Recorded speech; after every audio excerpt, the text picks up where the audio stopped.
জীবনটা এটা হচ্ছে লালসাময় একটা জীবন, লোভ, মরিচিকা, মায়াজাল।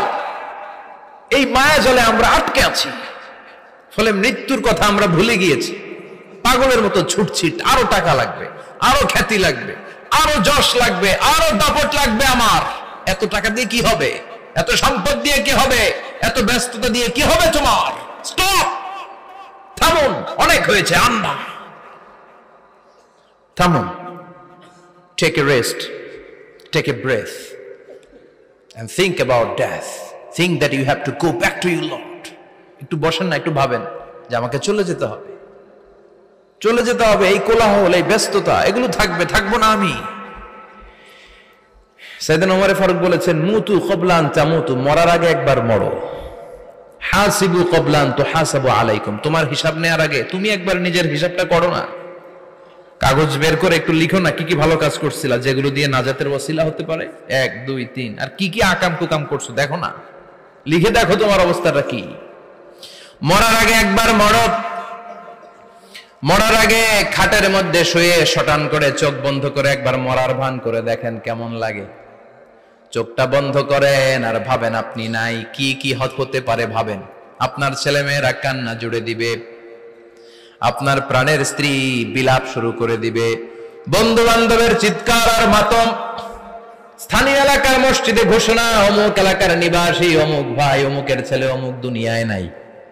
সব আত্মীয়রা চলে আসবে, ফেসবুকে স্ট্যাটাস দেয়া হবে, সবাই সবাইকে জানাবে বিকাল 4টায় অমুক হাই স্কুল ময়দানে আপনার জানাজা। ছুটে আসবে, সবাই ছুটে আসবে আপনাকে শেষ বিদায় দিতে, গুড বাই জানানোর জন্য, আল ওয়াদা, বিদায় জানাতে আসবে সবাই। 4 তাকবীর দিয়ে আপনার জানাজা হবে, অশ্রুসিক্ত জানাজায় আপনার বিদায় হবে। কাঠের খাটিয়ার মধ্যে করে কাঁধে তুলে আপনার কবরে নেওয়া হবে। আগে থেকে খুঁড়ে রাখা কবরটার মধ্যে আপনারে বিছিয়ে দেয়া হবে। বাঁশের কচি দিয়ে তার উপরে মাটির চাপা দিয়ে সব চলে যাবে। ভাবেন না একবার চোখ বন্ধ করে, this is the circle of life, this is the nature of life. এটা সবার হবে, আমার হবে, আপনার হবে। এত মায়া, এত ভালোবাসা কই যাবে? কেউ থাকবে না, সবাই আপনার অন্ধকার কবরে রেখে দিয়ে চলে আসবে। উপরে বাঁশের কঞ্চি, তার উপরে মাটির চাপা, অন্ধকার আর অন্ধকার।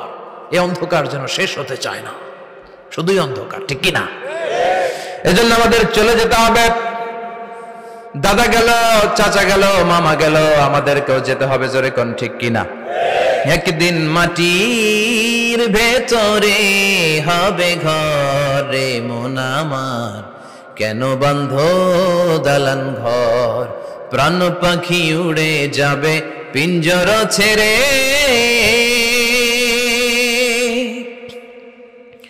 ধরা ধামে সবই রবে, তুমি যাবে চলে, বন্ধু বান্ধব যত, মাতা পিতা যারা সুত, সবই হবে তোমার পরে। মন আমার কেন বন্ধ দালান ঘর, একদিন মাটির ভেতরে হবে ঘরে মন আমার, কেন বন্ধ দালান ঘর, ঠিক কিনা? সব পরে থাকবে, চলে যেতে হবে আমাদেরকে। এজন্য আখিরাতের কথা যেন আমাদের স্মরণ হয়। বিশ্বনবী বলতেন, নাহাইতুকুম আন জিয়ারাতিল কুবুর, আমি তোমাদেরকে কবর জিয়ারত করতে আগে নিষেধ করতাম, কিন্তু এখন নিষেধাজ্ঞা প্রত্যাহার করে নিলাম। এখন সব সময় তোমরা কবরের সামনে যাবা আর জিয়ারত করবা। কবরস্থানে জানতো বড়ুয়া কৃষ্ণপুরের এই গ্রামের কবরস্থান আছে কোন দিকে? পূর্ব দিকে আছে, গোখরার জলের ওদিকে। যান আপনারা, একটু যাবেন, একটু গেলে আখিরাতের কথাটা স্মরণ হবে। ওখানে ছোট শিশুরা শুয়ে আছে, কিশোর যুবকরা আছে, আপনার মতো তাগড়া যুবক মুরব্বীরা আছে। এরা এই এলাকায় থাকতো, এরা আকাশ থেকে নেমে আসে না, এই এলাকার সন্তান আজ নাই। একটা সার্টেন পিরিয়ড শেষে আপনিও থাকবেন না। This is the nature of life, this is the circle of life. ছোট্ট শিশু হয়ে এসেছিলেন, শৈশব, কৈশোর, যৌবন, প্রৌঢ়ত্ব। আগে ছিলেন সিঙ্গেল, বিয়ে করে হয়ে গেলেন ডবল। এরপরে আল্লাহ আপনাকে একটা মেয়ে দিল, এরপরে মেয়েকে বিয়ে দিয়ে শ্বশুর হলেন, এরপরে ওই মেয়ের ঘরে সন্তান হতে নানা হলেন। আর কতদিন? অনেক দিন হলো তো, অনেক লম্বা সময় পেয়েছেন আপনি। Think about death. এবার যাওয়ার কথা ভাবেন। আখিরাতের সামানের কথা ভাবেন, ফিরে যেতে হবে। কি শক্তিশালী যুবক, বার্ধক্য চলে আসলে লাঠি ছাড়া চলতে পারে না। কুচকুচে কালো দাড়ি সাদা হয়ে যায়, দাড়ির শুভ্রতা, বয়সের ভার, রং ধরা যৌবন জং ধরে শেষ, ঠিক কিনা? This is the circle of life. যুবক ভাইরা, এটাই জীবন, চলে যেতে হবে, কেউ থাকতে পারবে না, ঠিক কিনা? এটা রিমাইন্ডার আল্লাহ এই সূরার ভেতরে দিয়েছেন যে তোমাদেরকে ফিরে যেতে হবে, এই লোভ লালসা ছেড়ে দাও। রব্বুল আলামিন বলেন, আলহাকুমুত তাকাসুর হাত্তা যুরতুমুল মাকাবির। ও গোলাম, দুনিয়ার সম্পদ, লোভ লালসা তোদেরকে পাগল বানিয়ে দিয়েছে। এই লোভ পাগলামি কোনোদিন তোদের থামবে না যতদিন না তোরা কবরে ঢুকবি, ঠিক কিনা? কার কথা? আল্লাহ বললেন, দুনিয়ার সম্পদ আর লোভ আর মোহে তোমরা গাফেল হয়ে গিয়েছো, আখিরাতের কথা বেমালুম তোমরা ভুলে গিয়েছো। কিন্তু আখিরাতে তোমাদের যেতেই হবে, কবরের বাড়িতে তোমাদের ঢুকতেই হবে, ঠিক কিনা? যেতেই হবে, আমরা ভুলে যাই। আলহাকুমুত তাকাসুর, অতিরিক্ত পাওয়ার লোভ, বেশি বেশি খাওয়ার লোভ, বেশি বেশি জমানোর লোভ মানুষকে গাফেল বানিয়ে দিয়েছে। এটা মানুষের স্বভাব, আরো চাই আরো চাই, এই স্বভাবটা আছে না নাই? দেখবেন ছোট বাচ্চারা মসজিদের দোয়া অনুষ্ঠান শেষে জিলাপি দেয় না? বড়ে কৃষ্ণপুর কি দেয়? আগে বাতাসা দিত না, এখন কি দেয়? জিলাপি দেয়, মিষ্টি দেয়। তো মসজিদের 2-3 গেট থেকে যদি দেয়, ছোট বাচ্চারা দেখবেন এদিক দিয়ে কয়েকটা নিয়ে আবার ওই গেটে লাইন ধরে। ওর হাত হলো ছোট হাত, ওর হাত ভর্তি জিলাপি, আর নেওয়ার জায়গা না, এরপর আরেক জায়গায় লাইন ধরছে, আরো লাগবে আরো লাগবে, এই আরো আরো আরো চাই, এই স্বভাবটাই মানুষকে কুড়ে কুড়ে শেষ করে দিয়েছে। এত লাগবে কেন তোমার? চাহিদার কোনো শেষ নাই, unlimited demand of human being. যার আছে বেশি তার চাই বেশি, যার সাইকেল আছে তার হুন্ডা চাই, হুন্ডা আছে তো প্রাইভেট কার চাই, প্রাইভেট কার আছে তো প্লেন চাই, প্লেন আছে তো হেলিকপ্টার চাই, হেলিকপ্টার আছে তো ওইটা চাই, ওইটা আছে তো সেটা চাই, ঠিক কিনা? এলাকার মেম্বার যে হয়েছে চেয়ারম্যান হতে চায়, আছে না নাই? চেয়ারম্যান সাহেব এমপি হতে চায়, আছে না নাই? এমপি সাহেব মন্ত্রী হতে চায়, আছে না নাই? মন্ত্রী সাহেব প্রধানমন্ত্রী হতে চায়, আছে না নাই? কিন্তু এই দেশে সুযোগ নাই, কথা কন। এই দেশে প্রধানমন্ত্রী সিলেক্টেড, 2-3 জনের বাইরে কেউ প্রধানমন্ত্রী হইতে পারবি না, ঠিক কিনা?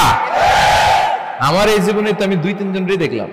বেগম খালেদা জিয়া, মাননীয় প্রধানমন্ত্রী শেখ হাসিনার ছোট্টবেলা দেখেছি এরশাদকে, আমরা তখন ছোট। তো মানুষের চাহিদার কোনো শেষ নাই, যার আছে বেশি তার চাই বেশি। এজন্য বিষ্ণু বলেছেন, উনজুরু ইলা মান হুয়া আসফালা মিন, তোমার চেয়ে যে খারাপ আছে ওর দিকে তাকাও।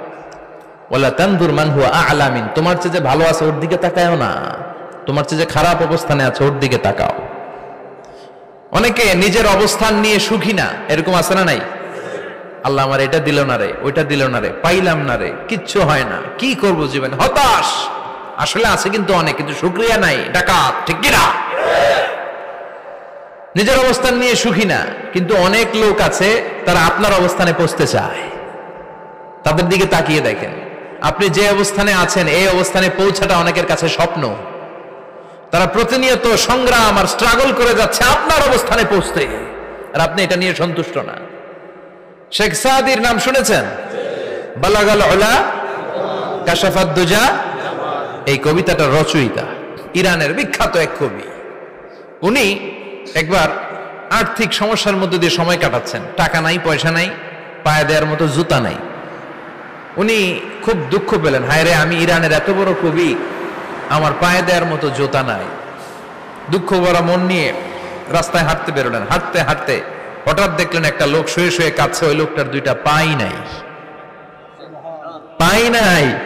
উনি সেজদায় পড়ে গেলেন, আল্লাহর কাছে ক্ষমা চাইলেন, আল্লাহ অনেক দিয়েছো, শুকর আলহামদুলিল্লাহ।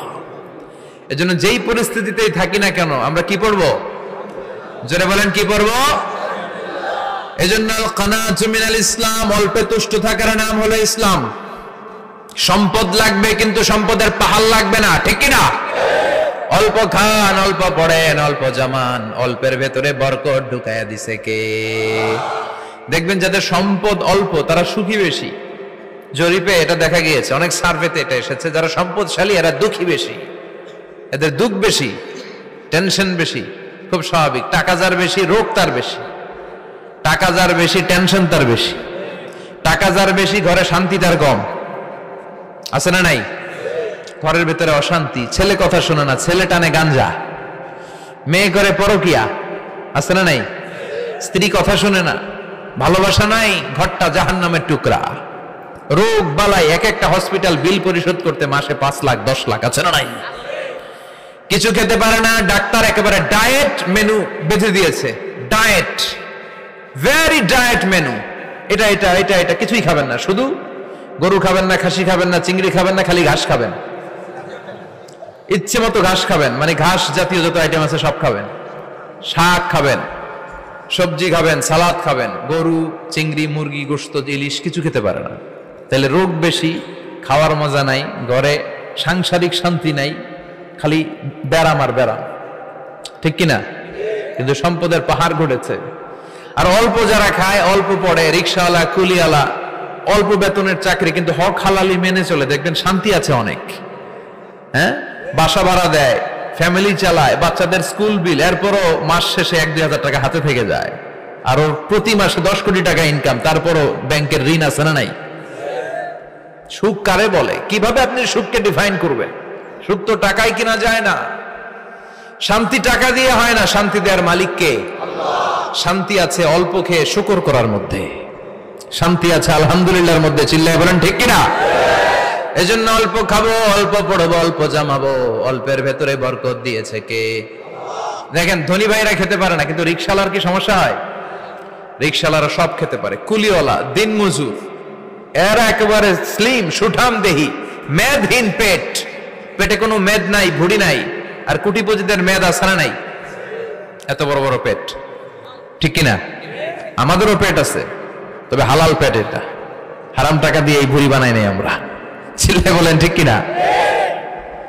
রিক্সাওয়ালা, কুলিওয়ালা নিজেও নামাজ পড়ে, বউ নামাজ পড়ে, বাচ্চাটাও নামাজ পড়ে, রিক্সা চালায় আর জিকির করে লা ইলাহা